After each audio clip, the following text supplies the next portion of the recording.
Rev it up and welcome to Cars Yeah, show number 2367. This week on Cars Yeah, we're celebrating the Pebble Beach Concours d'Elegance. It takes place on Sunday, August 20th at the beautiful Lodge in Pebble Beach, California. You can learn more on their website. Get your tickets. I hope to see you there. Be prepared to be inspired. This is Cars Yeah, where you'll enjoy interviews with inspiring automotive enthusiasts. Mark Green is here to provide you with a fuel injection of automotive inspiration. So get in, sit down, buckle up, and get ready for a wild ride here on Cars Yeah.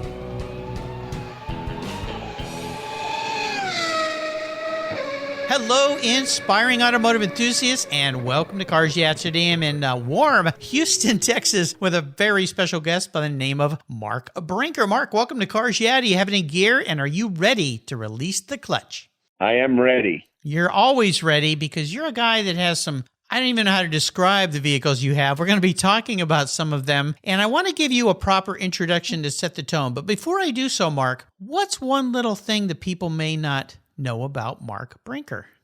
I think one thing people may not realize is that I'm originally from Long Island. People think of me as the guy in Houston, but I was born and raised on Long Island. I'm still kind of a New Yorker. I live in Texas. My daughter is a Texan, but I still root for the New York Knickerbockers, as painful as that is. Well, you'd have a little bit of a tinge of a New York accent going there. You know, I don't hear a lot of Southern Texas drawl. My father was from Texas. His family's from Texas. They're from up north near Amarillo. Very heavy accents up there. But I think I sense a little more New York than Texas in you. All right. Well, for those who are not as perceptive as you, now they all will know. Okay, there you go. That's why I like to ask that question. Let me give you an introduction here. Dr. Mark Brinker is a world-renowned orthopedic surgeon with a lifelong passion for helping others and for automobiles. In addition to his medical career specializing in complex fracture repair, Mark is an automotive enthusiast. He's a collector. He's a vintage racer. He's a historian and a journalist. He even wrote part for a movie once too, which we may talk about that. I learned that about him today. Mark's current car collection includes 35 carefully curated post-war sports cars, primarily from Italy, the United States, and Japan. He co-authored Vintage American Road Racing Cars 1950 to 1970, which was nominated for the Motor Press Guild's Dean Bachelor Award. He also co-authored with Myron Vernis, a past Cars Yeah guest, A Quiet Greatness, Japan's Most Astonishing Automobiles for the Collector and Enthusiast. That book was awarded the 2023 A Motor World Booch Press. Am I saying that right? Booch Press Award? It's in Germany, so your guess is as good as mine. Okay, well, I can tell you, listeners, I have a copy of this. It's not just one book, it's a volume, and it is spectacular. It's incredible. He's penned a monthly column for Vintage Race Car in a masthead contributor for Sports Car Market magazine, and written feature work for Octane magazine and numerous other publications. This is one very busy guy, and he's going to have 2 cars on the lawn at Pebble this year. I think we're going to have some fun with our talk today. But first, a word from our sponsors, so please give them a little love. They keep the fuel in the tanks here, and we'll be right back. Buckle up. Years ago, when it was time to renew my collector car insurance policy, my carrier's rates went up, way up, but my usage was the same and I never made a claim. I didn't even have a ticket. So what's with that? So I turned to American Collectors Insurance. Has your collector car insurance recently raised your rates for no good reason? Tired of paying an annual membership fee? Then it's time to look around and call American Collectors Insurance. I shopped around, I asked friends for recommendations, and found a winner that I can trust. And boy, I'm glad I did. I saved hundreds of dollars every year and slept better at night knowing my baby was properly insured. American Collectors Insurance have been protecting vehicles since 1976. They provided me with an agreed value insurance policy backed by their history of taking great care of their clients. What could be better than that? So give them a call and ask for a quote today. 866-ACI-YEAH. That's 866-224-9324. And protect the ones you love like I did with American Collectors Insurance. Classic car insurance designed by collectors for collectors. Did you know that Cars Yeah is in the top 1% of all podcasts based on listenership according to Libsyn, the premier RSS feed for podcasts in the United States? That's right. Plus, DuPont Registry recommended Cars Yeah is one of their top 10 car podcasts for you to enjoy. Cars Yeah has experienced tremendous growth, plus your ads are evergreen, meaning they never go away. And more listeners find Cars Yeah every day for their daily dose of automotive inspiration. Do you want to expose your brand to a highly targeted list of automotive enthusiasts in a very unique and very personal way? Well, I can help you. Contact me, Mark Green, at mark@carsyeah.com or through the website at carsyeah.com today to learn more. For several years now, you've heard me talk about Linkage Magazine. I've been a subscriber since the start. Their talented and creative team brings you a spectacular publication and website that shares the automotive passion from a worldwide perspective. Linkage is about driving, restoring, collecting, and first-hand experience at collector car auctions and more. They bring you real-world values plus rational, experienced opinions on the current markets. They cover the automotive world and the people who share our passions. And Linkage Magazine has grown, mailing you 6 issues annually. Join me on this journey with Linkage. They're geared for the automotive life. You can subscribe at linkagemag.com.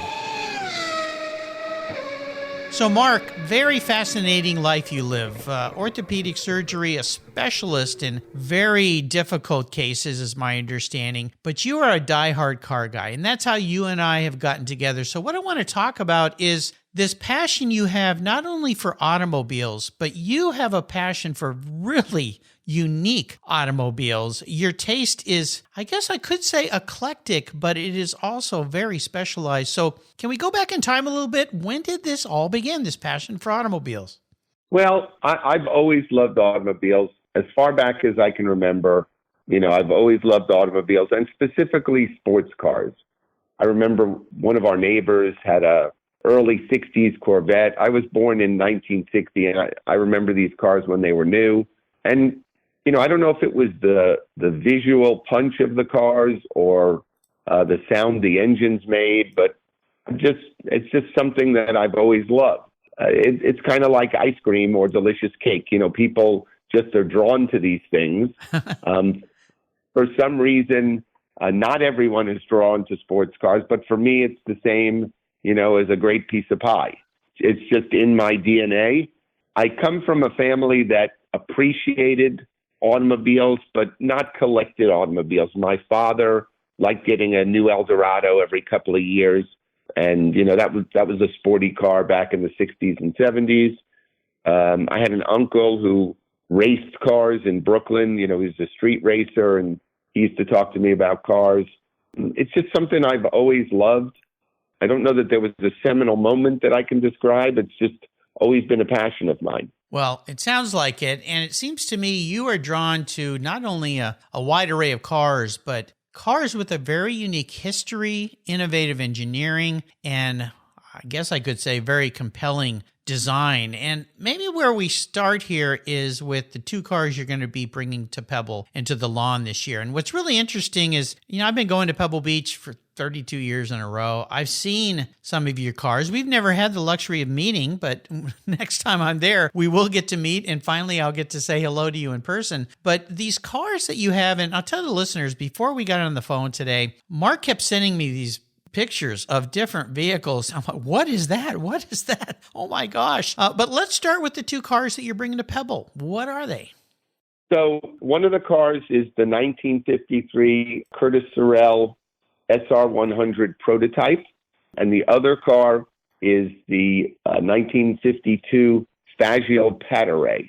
Most people are right now Googling both of those going, what is he talking about? Let's start with the Curtis. Okay. So Bob Sorrell was an extremely talented guy who had sort of this burst of energy in the early 50s. He had some formal university training in design. His father was an engineer. And like so many people, after World War II, he came back with a lot of skills and talents. He was part of the motor pool where he was stationed in Virginia.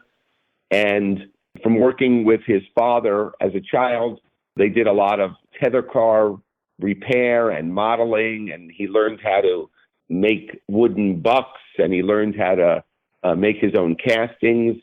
And he was just a very talented guy, went and got some design education, and then had this, burst of energy and enthusiasm. And in 1952, he inked this design for what he called the model SR100. And it's a gorgeous car, aluminum body that was, the design was Sorel's, but the body was built at California Metal Shaping. The chassis was a Curtis sports car chassis, and the engine was a GMC inline six with 6 carburetors, with a special 12-port head and a special intake manifold. So this car sort of exemplifies, some of the things that I look for in a car. And many of the cars that I buy are projects, and many of the projects that I buy are long forgotten, long lost cars that have been, just sort of sitting in a basement or, forgotten, or when we talk about the pad array, sometimes they've been divided in half. But all of them, share some things in common, and that is I want to collect beautiful cars. I'm not really drawn to kooky cars or just outlandish cars that I don't think are beautiful. Now, of course, beauty is always in the eye of the beholder, but there are certain cars that everybody nods their head and says, yeah, that's really great looking. And I think this car has not been seen by the public since it debuted at the Peterson Motorama in 1953. Oh, my gosh. This is the first time anybody's going to see this car in 70 years. So virtually or nearly no one alive today has seen the car. Maybe if you were, 10 years old at the Motorama. Yeah. But it's a beautiful car. It's all American, chassis, body, and engine. It's a real honor and privilege to be, the caretaker of something like this and bring it back. And, it's a little bit like what I do in orthopedics. My practice is patients primarily who are sent by other orthopedic surgeons, and they're sort of hopeless cases, patients who have had fractures months or years ago, and they've had many surgeries, and, their arm or leg is still broken or crooked or infected. And so I sort of bring them back from the edge. And with the cars, it's a little bit the same. Many of the cars that I've shown at Pebble Beach have been cars that were missing or forgotten or lost. So I'm very excited to debut this car. And there's, Bob Sorel really never got the credit that he deserved. I am working on a book right now with a co-author, and it's on Bob Sorel. And the name of the book is Genius in the Shadows. And we have photographs of cars that he built, and it said Sorel Engineering on the tail of a streamliner in his shop. And then when it got to the salt, the owner of the car had removed it. And that sort of exemplifies, his career. But he built lots of beautiful cars. Do you want to talk about the pad array? Yeah, definitely. But I just want to say, after hearing all that, this is a wonderful correlation to your career choice, and that is helping people that I won't say are helpless, but are challenged in many ways. And there's so many of these cars that were made by people that were just stunning and long forgotten. And the fact that you're bringing them back and bringing them to us for us to see, and that's the wonderful thing about the Pebble Beach Concours. When you go to that event, I guarantee you, whether it's your first time or your 32nd time like me or your 100th time, whatever, I guess they haven't been around quite 100 years, but I think they're in their 72nd or something like that. You see things that you never knew existed. And if it wasn't for people like you that have the willingness and the patience and time and skill sets and have the right people and team to bring these cars around, I can't thank you enough from the bottom of my heart for all of us enthusiasts for bringing cars forward that there's no way we would ever probably even know they existed unless we saw something in an old picture somewhere. So tell us about the second car, the 52. Well, before I say that, you touched on something about Pebble Beach, and I really want to tip my hat to the folks at Pebble Beach. Classes like this that they put on to honor smaller builders, we'll say, I really admire their willingness to show all kinds of cars.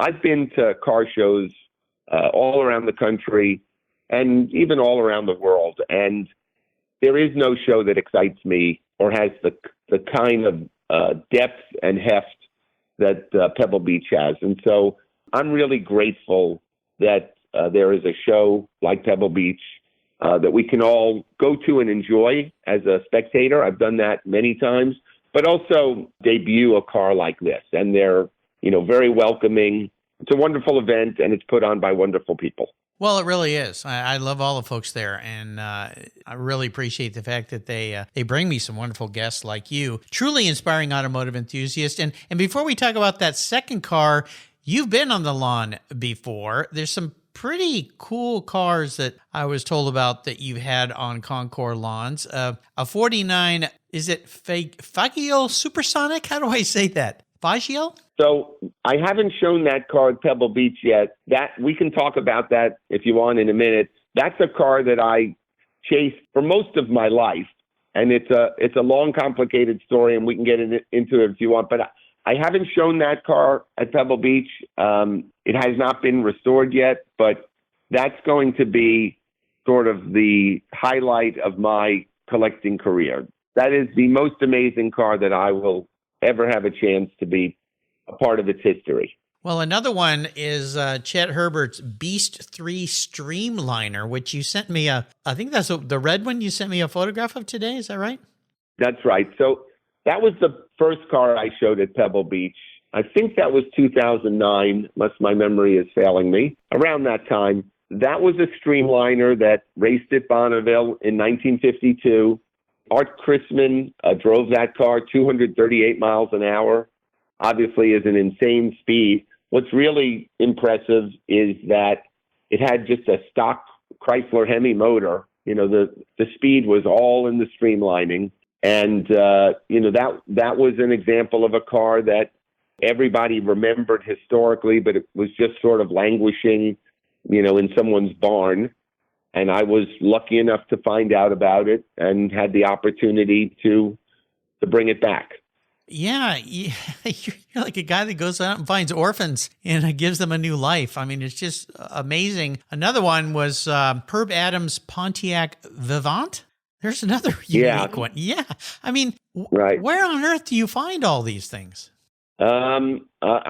I spend a little bit of time hunting around. I guess so. Yeah. And before we talk about the second car you're bringing to Pebble, I want to touch on Bonneville because you have set some records there. I mean, you don't just only restore cars to look pretty, but you get in these things and drive them. I've got to ask you a little bit about going to Bonneville. You've set, was my number right? 8 land speed records there? 8 land speed records. That's right. My gosh. How do you have time to go and operate on people? Oh my goodness, you've got such a full life. This is so cool. And you're also building a Toyota Sports 800 to take there as well, right? Yeah, so I retired my first Bonneville car, and kind of a fun little side note. So we called that car Bone Evil. I'm a bone surgeon, and Bone Evil and Bonneville are kind of spelled the same way. And that was a 2-cylinder French car, a Deutsch Bonnet with 750 cc's. I race in the 750 cc sports car class.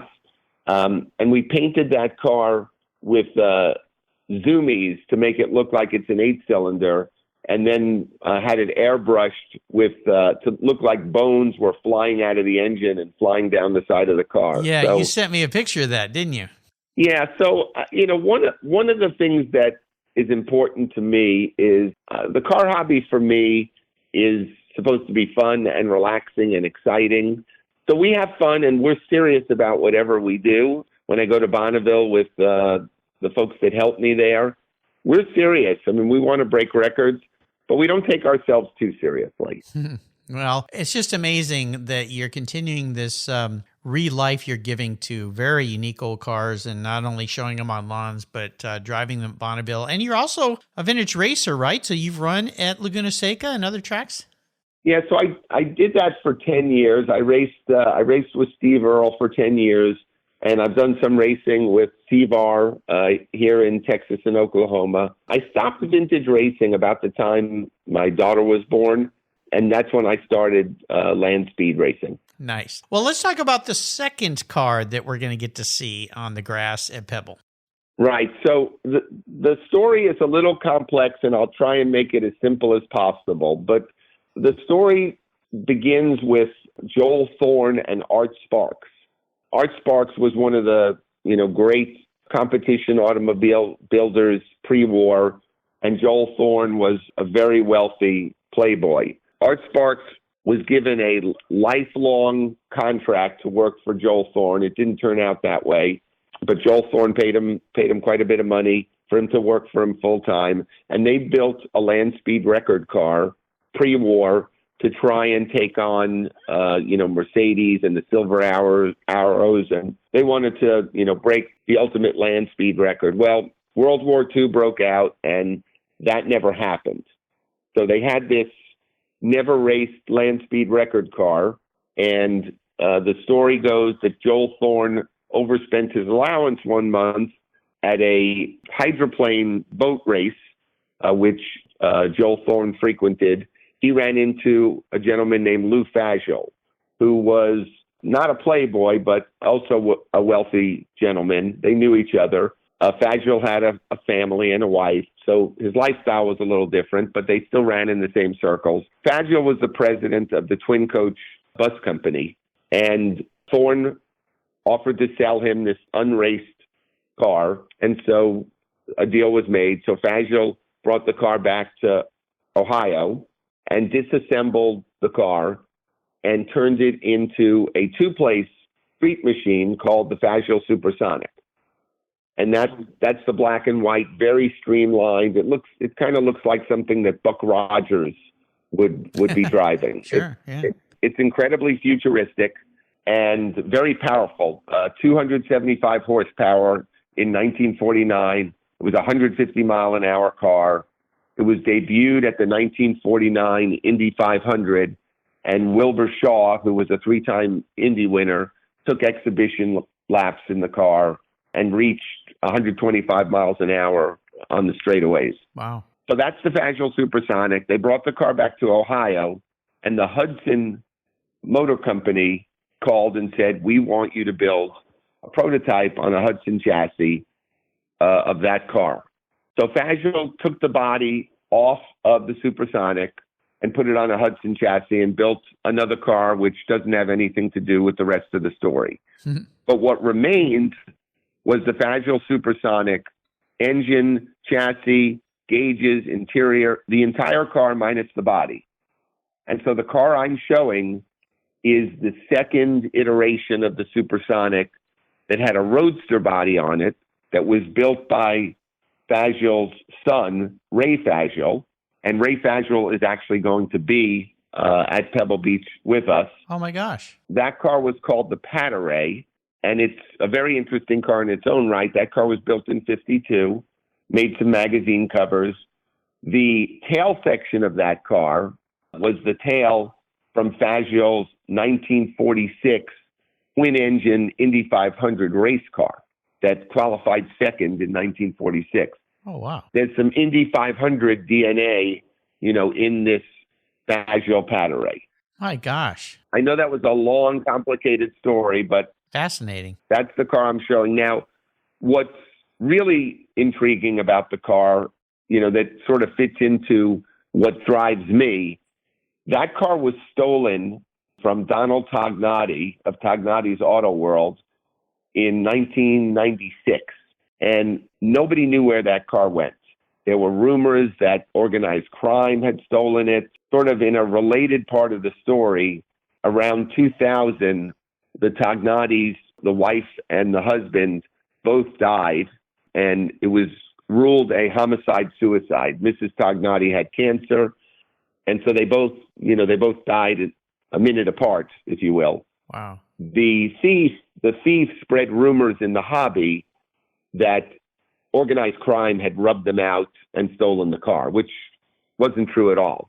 But anyway, I became aware that the car was missing. I had no idea where it was.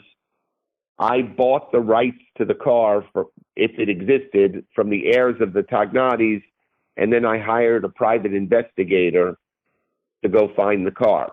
And 4 years later, we recovered the car. My gosh. Well, hearing these stories ties nicely into the fact that you also like to write. And I mentioned in your introduction some of the wonderful books that you've penned and co-authored.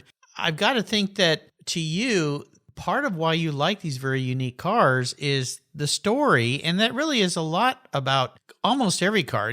Every car has a story. It goes back to the family or something. But is that a key part of your intrigue for these very unique cars?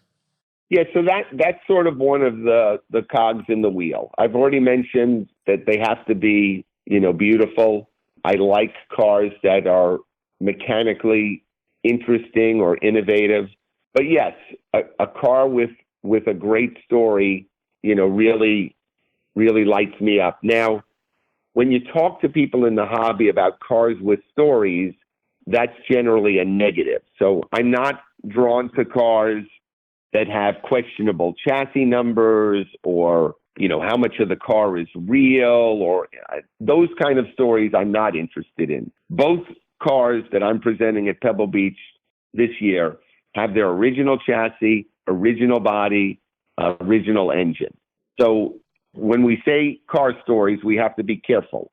But I do like a story about a car that was stolen and hidden. The thief hid this car from 1996 until we recovered it in 2014. So for 18 years, nobody knew where the car was. And when we would talk to people, when my private investigator would talk to people, people were scared to talk because they were afraid they would wind up dead like the Tognatis.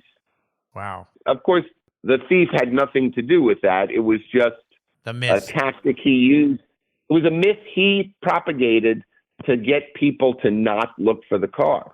I always wonder when somebody takes a car like that, what are they thinking? Like, why would they do it? Why would anybody steal anything, I guess is the big question. But especially something so unique. It's not like you can go out and drive it around and enjoy it. It's just so bizarre. But I guess it's like stealing a fine piece of artwork. There's a market for people to buy these things sometimes. And then maybe they take them away. I don't know. It just seems so bizarre. But no, it makes no sense to me. It's the exact opposite of what my passion is driven by. I like to share, the cars with people.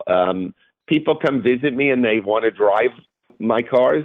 As long as they're, respectful and careful, that's okay. Yeah, so, at the end of the day, the car hobby is really about connecting with people. The cars are wonderful, and, I love the experience of driving the cars, owning the cars, having them restored.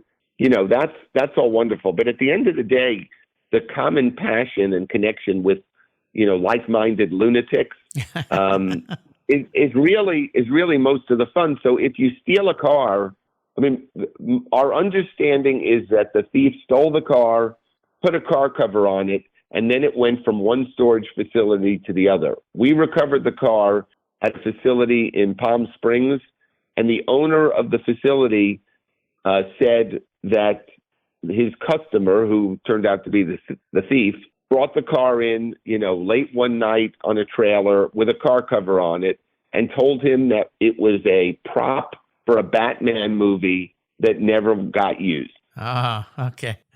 Yeah. Right? Yeah. But what joy he got out of hiding the car for 18 years under a car cover, I have no idea. I don't either. It's kind of like the car, James Dean's 550 Spider that was stolen. And what's become of that? Some bits and pieces have emerged, but why would somebody steal that? What's the deal? Yeah, I don't know. It's a funny story. I like to play a little game with my guests. I have a bit of a interesting degree here in car psychology. It's totally self-made, but don't tell anybody. And what I want to ask you is something I'm sure nobody's ever asked you before, Mark. If you were reincarnated, if you were manifest as a vehicle, now this isn't what you want to be. That's far too easy. This is, you gotta look deep at the man in the mirror and your passion for very unique cars. That's why this answer could be really cool. What car would you be, but more importantly, why?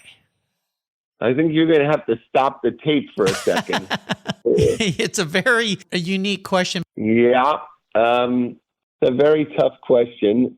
Have any of your other guests struggled with this question, sir? Oh, yes, of course. But, we can't ask all the simple questions here. We've got to go a little deeper into somebody's mind and especially somebody like you that is into such unique, different things. I think I have an answer. I would like to think I would come back as a Cobra Daytona coupe. Okay, and why's that? Well-built, successful, attractive looking, has stood the test of time. Nicely said. Well, Peter's smiling right now, Mr. Brock. He's been a guest multiple times. He's a friend of mine, and he had a little something to do with that car. So, but nicely done. That's a tough question for many people. I appreciate you digging deep to do that. The other thing I like to ask guests is about giving back and helping others. It's pretty obvious to me that you've chosen a career that is all about that. Am I right in that assumption? Yes. So I have the advantage of, that my day job, my career, by definition, is just about, putting people back together and helping them. So, I enjoy the challenge. I enjoy, when someone rolls in and is in very bad shape. And then, months later, they walk out, ring. We have a little victory bell in my clinic that they ring. And it's very rewarding to see people get back to where they need to be. Yeah, no kidding. It's wonderful what you do. So here's another game I like to play with my guests. This is another great way that I enable people to go off into a fantasy world, if you would. I'm going to buy you any vehicle in the world. Now, this could be a car that you would love to restore in the future. It could be a car that exists somewhere, but I'm going to allow you to take it on a drive anywhere in the world. So you can pick the car and where you're going. But here's an interesting part to this. You can take anybody with you, including somebody from the past that's no longer with us, which opens up a world of unique driving companions. So for a guy that is into, you got to be one of the most unique, eclectic collectors that I've ever had on the show that's into so many unique things. What would the car be?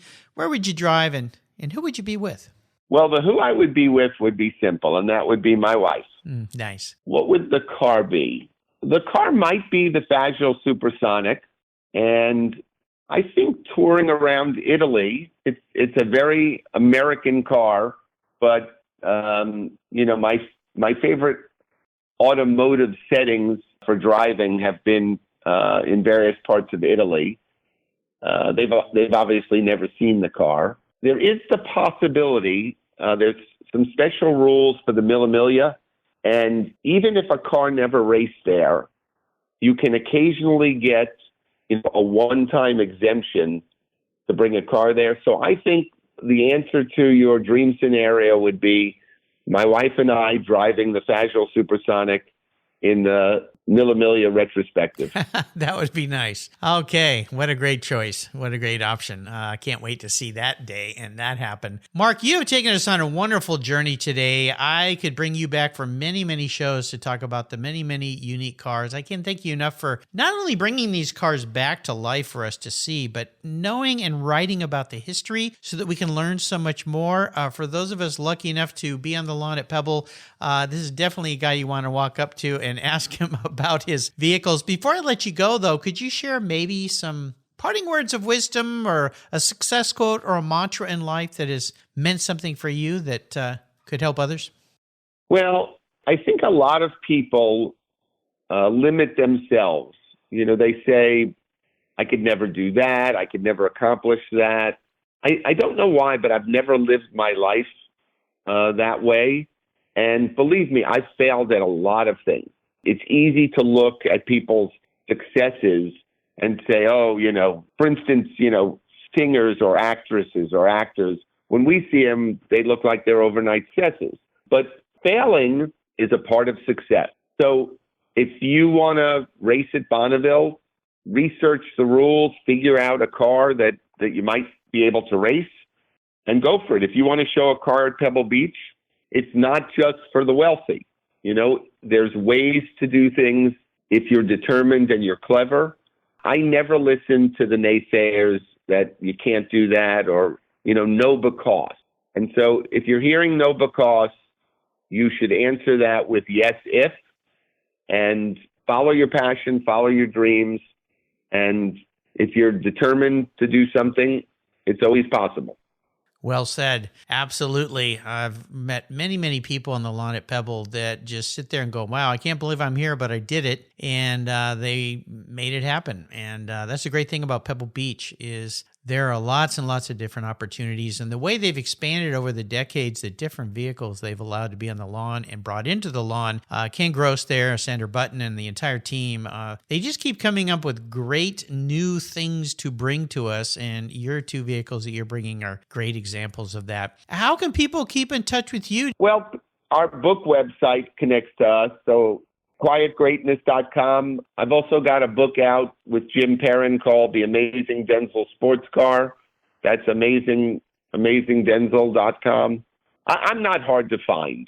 Somebody wants to contact me, it's really easy to find me, and you'll talk directly to me. I don't have any handlers or anything like that. I'm just a regular guy. Well, maybe a little beyond that, but I appreciate that. I'll put links to these book websites on Mark's show notes page. I encourage you, if you want some incredibly well-researched and wonderful books, and I've got them on my library shelf, these are worthy additions to your automotive library. And a reminder that the Pebble Beach Concours this year takes place Sunday, August 20th. You can go to the website, pebblebeachconcours.net, to get tickets. I encourage you to go there. Look for Mark's Cars. Go up and say hello. Tell him you saw or heard him on Cars Yeah. And I want to do a shout out thank you to the team there, especially Candace at Pebble Beach. She brings me some wonderful guests every year. So Candace, you've done it again with Mark. Mark, thanks for taking some time out of your very busy schedule and spending it here on Cars Yeah. Until you and I talk again, I'll see you at the Pebble Beach Concours d'Elegance. Thank you. You're welcome. This was wonderful. I'm honored to say that my charity of choice here at Cars Yeah is Tech Force Foundation. They help young people find an education and career that aligns with their passions. For those who love cars, problem solving, and working with their hands, a career as a professional automotive technician is the perfect fit for a fulfilling life. We're all wired differently, and not every successful career demands a 4-year university. Technical education and the skilled trades matter, and we need qualified, skilled technicians to keep our vehicles rolling. Learn more about how you can support tomorrow's driving force and workforce of technicians at techforce.org, like I do here at Cars Yeah. Thank you so much for joining us on today's ride here at Cars Yeah. Drive on over to carsyeah.com to find show notes and inspiring automotive fun. Download your free copy of Filler Up, a fun book filled with gorgeous photographs of fuel filler fun, including quotes from more inspiring automotive enthusiasts. Download your copy today, and we'll see you next time on Cars Yeah.